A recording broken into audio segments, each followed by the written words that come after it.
Hi అండి, అందరికీ నమస్కారం. Welcome to my YouTube channel అండి. ఈ వీడియోలో వచ్చేసి ఇప్పుడే అందిన వార్త అండి. టీటీడీలో తిరుమలలో లోయలోకి పడిపోయిన బస్సు అండి. సో భయభ్రాంతులతో గురైన భక్తులు ఆ వివరాలంటే ఈ వీడియోలో తెలుసుకుందాం. వీడియో అయితే ఎక్కడికైనా స్కిప్ చేయకుండా ఎండ్ వరకు అయితే చూసేయండి.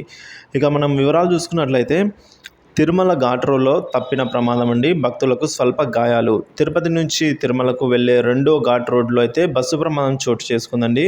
సో ఇందులో అయితే ఎవరికి ఏమీ కాలేదు, కానీ స్వల్ప గాయాలతో అయితే అందరూ బయటపడ్డారు.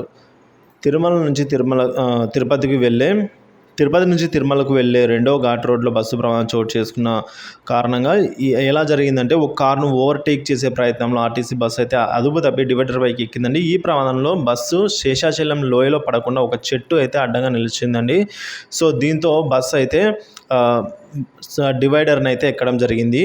సో ఈ ప్రమాదంలో అయితే భక్తులు స్వల్ప గాయాలతో బయటపడ్డారండి. ప్రమాదానికి గల కారణాలు టీటీడీ ఆర్టీసీ అధికారులు అయితే ఆరాధిస్తున్నారు. సో ఈ విధంగా ప్రమాదమే తప్పిందని అయితే చెప్పుకోవచ్చు.